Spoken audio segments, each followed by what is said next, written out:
अनंत कोटी ब्रह्मांड नायक राजाधिराज योगीराज परब्रह्म सद्गुरु श्री स्वामी समर्थ महाराज यांच्या कृपेने आज जी स्वामी समर्थ महाराजांची कथा आहे, जय स्वामी समर्थ महाराज माझ्याकडून वचून घेतील ते मी तुमच्या पुढे थोडक्यात सांगण्याचा प्रयत्न. सद्गुरु श्री स्वामी समर्थ महाराज की जय. अनंत कोटी ब्रह्मांड नायक राजाधिराज योगीराज परब्रह्म सद्गुरु श्री स्वामी समर्थ महाराज. महाराजांच्या लीला ही अनंत आहे, तो ब्रह्मांड नायक आहे. महाराज एक दिवस अक्कलकोटला वटवृक्षाच्या छायेमध्ये ब्रह्मांड नायक बसलेला होता आणि एक मजूर आलेला होता. तो मजूर अंध होता, महाराजांपुढे बसलेला होता आणि महाराज आपले सर्वांची चेष्टा करत होते, कोणाची मजाक करत होते, कोणाला हसवत होते, कोणाला रडवत होते. महाराज प्रत्येकाची टांग खेचत होते त्या ठिकाणी. आणि हा शेतकरी महाराजांपुढे गेला. महाराजांपुढे गेल्यावर तो महाराजांना विनंती करू लागला, स्वामी मला दिसत नाही, त्यामुळे माझे सर्व काम बंद पडलेले. आणि महाराज हसू लागले त्या ठिकाणी जोर जोरात. कसे काम आहे तुझे? अरे अंधाऱ्या घरात बस, का आमच्या पुढे आलास? आणि तो स्वामी पुढे रडू लागला, स्वामी असं का बोलतात ते तुम्ही? अरे आम्ही का बोलतोय? आमच्या मनाचा विचार आहे, तू कोण आम्हाला सांगणारा? आणि ज्या वेळेस स्वामी महाराज या गोष्टी सांगतात त्या माणसाचं कल्याणच होत असतं. कारण की महाराजांच्या लीलेमध्ये काय लिहिलेलं आहे हे स्वामींनाच माहित असतं. हा शेतकरी स्वामी पुढे रडतोय, स्वामी पुढे विनंती करतोय.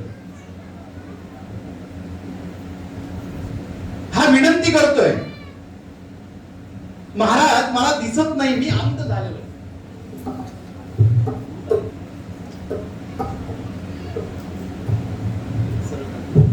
विनंती करतोय, स्वामी महाराज मी अंध आहे, माझ्यावर कृपा करा.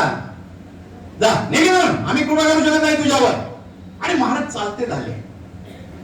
महाराजांनी आपला पितांबर घेतला आणि खांद्यावर टाकला आणि महाराज तिथून चालते झाले. आणि ज्यावेळेस स्वामी महाराज चालायला लागले, सर्वजण म्हणू लागले, स्वामींना काय झालं? आणि माझा ब्रह्मांड नायक भक्ताच्या प्रतीक्षेत निघाला आणि पंढरपूरच्या दिशेने जाऊ लागला. हा अंध भक्त स्वामींजवळ बसलेला आहे आणि स्वामींजवळ नाही याला माहितच नाही. हा तिथं स्वामींच्या वटवृक्षाच्या छायेजवळ बसलेला असताना आणि स्वामींजवळ रडतोय. स्वामी तिथून निघून गेलेले आणि स्वामींबरोबर काही भक्त निघून गेलेले. बाळप्पा महाराज त्या भक्तापुढे जात आहे आणि तो स्वामी नाहीये. का बसलास? स्वामी नाही, मला स्वामींचा सुगंध इथं लाभतोय, स्वामी इथं बसल्याचा भास मला जाणवतोय, स्वामी इथंच आहे, तुम्ही मला इथून उठवताय. असं नका करू, मला स्वामींपासून दूर करू नका. मी हे स्वामींचे चरण सोडणार नाही. आणि ज्या ठिकाणी स्वामी नव्हते त्याचा भास होता, त्याचा विश्वास होता, त्या वटवृक्षाजवळ तो पाय दाबल्याचा त्याला भास जाणू लागला आणि स्वामींचे चरण जणू तिथंच होते. त्याला विश्वास होता, माझे स्वामी इथे आणि माझा ब्रह्मांड नायक पंढरपूरच्या दिशेने चालता झालेला आहे. आता या पंढरपूरला काय झालेलं आहे? या पंढरपूर जवळ एक खेडगाव आहे, हनुमंत नावाचा दत्त भक्त त्या गावामध्ये राहतोय. आणि त्या गावामध्ये साथीचा आजार पसरलेला आहे. आणि हा पाटील विठोबाच्या मंदिरामध्ये पांडुरंग पांडुरंग पांडुरंगाचं भजन गातोय. आणि ज्यावेळी भजन गात असताना त्याच्या गावामध्ये साथीचा आजार झालेला आहे. तो पांडुरंगाला कृपा करतोय, हे पांडुरंगा गावावर जे संकट आलेले ते दूर कर. गावामध्ये अनेक मुलांचे मृत्यू होत आहे, त्यांना या संकटातून दूर कर, आमच्यावर कृपा करा पांडुरंगा. आणि मला ब्रह्मांड नाही का अक्कलकोट मधून सांगतोय, अरे आम्ही कृपा करण्यासाठी येतोय, आम्ही आलो तुझ्यावर कृपा करणार. महाराज एवढी शब्द बोलताय आणि पंढरपूरच्या दिशेने रवाना झालेले माझा ब्रह्मांड नाही. आणि इकडे हा हनुमंता जो दत्त भक्त आहे, बाप पांडुरंग भक्त आहे. आणि त्याच्या गावामध्ये साथीचा आधार झाला आणि हनुमंताला त्या आधाराने पिछाडलं आणि तो आजारी पडला. पाटील आपल्या घरी आला पंढरपूरहून आणि मुलाची तब्येत पाहिली की गावामध्ये जी साथ आलेली आहे त्या साथीचा आधार माझ्या मुलाला झालेला आहे.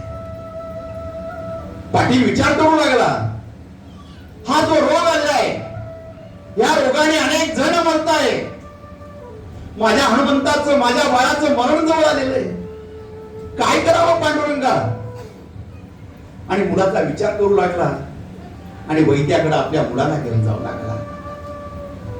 वैद्याने पाटलाला सांगितलं, पाटील गावामध्ये अनेक मुलं मेले, आता तुझ्या मुलालाही जायची वेळ झालेली आहे, त्याची सेवा कर. वैद्य असं बोलू नका, माझा एकुलता एक मुलगा आहे, मी याच्यासाठी काही करायला तयार आहे, माझ्या मुलाला काही होऊ देऊ नका. वैद्य सांगता याच्यासाठी औषध नाहीये. अरे माझा विश्वास आहे माझ्या पांडुरंगावर आहे, माझा हनुमंत दत्त भक्त आहे, त्याचा दत्तावर विश्वास आहे. आणि हनुमंताचं बोलणं बंद झालं, डोळ्यातून पाणी येऊ लागलं आणि तो हात जोडून आपल्या दत्त भगवंताला प्रार्थना करू लागला. देवाच्या दारी विश्वास फार महत्वाचा आहे. आपण जर भगवंतावर विश्वास ठेवला तर त्या भगवंताला आपल्यासाठी यावंच लागतं. जसा आपला बाप असतो घरामध्ये आपल्या वडिलांवर आपला खूप विश्वास असतो की आपण घरामध्ये शक्तिशाली कोणाला म्हणत असत आपल्या वडिलांना म्हणतो. जर आपल्याला ठेस लागली तर आपल्या मुखातून एक शब्द निघतो, आई ग. कारण की ठेस ही थोडक्यात लागलेली असते म्हणून तिथं आईचं नाव येतं. आणि ज्या वेळेस वाघ दिसतो त्यावेळेस आपल्या मुखातून शब्द येतो, बाप रे. कारण की त्या वाघाचा पाठलाग त्याच्याशी लढू शकतो तो बापच असू शकतो. म्हणून मोठं संकट आलं तर बापाची आठवण येते. आणि हा ब्रह्मांड नायक आपला बाप आहे. आपण जर त्याची सेवा करत असो तर कुठलं संकट, काहीच संकट येऊ शकत नाही. तो विश्वास या पाटलाचा स्वामींवर होता, या पांडुरंगावर होता. विश्वासाचं नातं भगवंताचं नातं फार जवळच आहे. जसं मुलाचं बापाचं नातं असतं तसं असतं. एक मुलगी असते, विमानाने प्रवास करत असते, आपल्या हातामध्ये तिचा मोबाईल असतो, ती मोबाईल मध्ये खेळत असते आणि हसत असते. तिच्या जवळ एक स्त्री बसलेली असते. ती त्या मुलीकडे पाहते आणि म्हणते किती छान मुलगी आहे, तिच्या चेहऱ्यावरचा आनंद किती आहे. ती मुलगी तिची त्याची जे काही गेम असतील मोबाईल मधले ती खेळत होती. आणि थोड्या वेळाने ते विमान हलू लागलं आणि त्यावेळेस विमानामध्ये सांगण्यात आलं की सर्वांनी बेल्ट बांधायचं आहे, विमानामध्ये थोडी खराबी झालेली आहे, काही पण होऊ शकतं, तर प्रत्येकाने प्रत्येकाची काळजी घ्यायची आहे. आणि त्या विमानामध्ये बहुतेक प्रकारचे लोक बसले होते, गरीब श्रीमंत कोट्यावधी मंत्री सर्व लोक बसलेले होते. आणि सर्वजण घाबरत होते की आता विमान कोसळणार, आपण पडणार. प्रत्येकाची धावपळ चालू होती. आणि ही मुलगी तिचं जे मोबाईल मध्ये खेळणं चालू होतं ते तिचं खेळणं चालूच होतं. तिला काहीच फरक पडत नव्हता. आणि शेजारची स्त्री ती घाबरलेली होती, तिचा आरडाओरडा चालू होता आणि तिचं लक्ष त्या मुलीकडे गेलं. ती बघतीये, या मुलीला काहीच फरक पडत नाही, ती आनंदी आहे, तर तिला काही कळत नसतं. म्हणून एवढे घाबरल्याच्या तिने मुलीच्या डोक्यावर हात फिरवला, तिने तिचा हात बाजूला केला, आपलं खेळणं चालू ठेवलं. आणि थोड्या वेळाने इमर्जन्सी लँडिंग झाली आणि विमान खाली थांबलं. प्रत्येक जण त्या विमानामधून बाहेर पडू लागला. आणि तेव्हा ही स्त्री जवळ गेली, त्या मुलीच्या डोक्यावर हात फिरवला, आणि बाळा, हे विमान पडणार होतं. प्रत्येक जण घाबरत होता, प्रत्येकाच्या चेहऱ्यावर भीती होती, पण तुझ्या चेहऱ्यावर हास्य का होतं? तू तुझी खेळतच होती. त्यावेळेस ती मुलगी काय छान उत्तर देते बघा.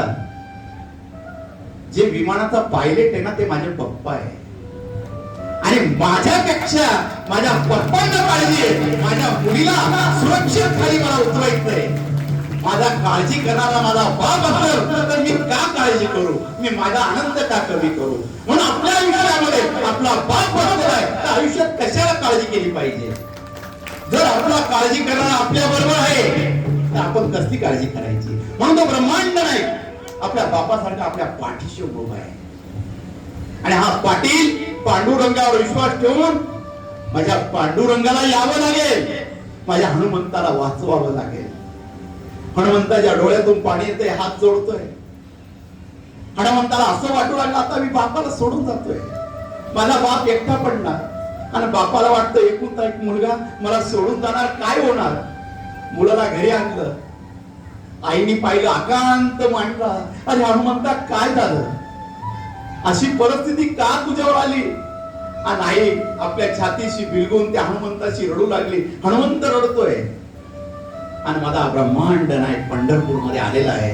पंढरपूर पर्यंत माझा स्वामी समर्थ महाराज, माझे ब्रह्मांड नायक स्वामी समर्थ महाराज पंढरपूर मध्ये आलेले. आणि महाराज त्या पाटलाच्या घराच्या दिशेने निघालेले. सर्वजण म्हणताय स्वामी असे का करताय, स्वामींचे पावलं टाकताय. आणि महाराज काही वेळामध्ये त्या गावामध्ये पोहोचताय. हा पाटील हनुमंताला छातीशी बिलगून रडतोय आणि हनुमंताने आपला देह त्याग केला आणि एकांत मांडला. पूर्ण दुःखाचं सावट त्या गावावर पसरलं. सर्व गावातले लोक रडू लागले.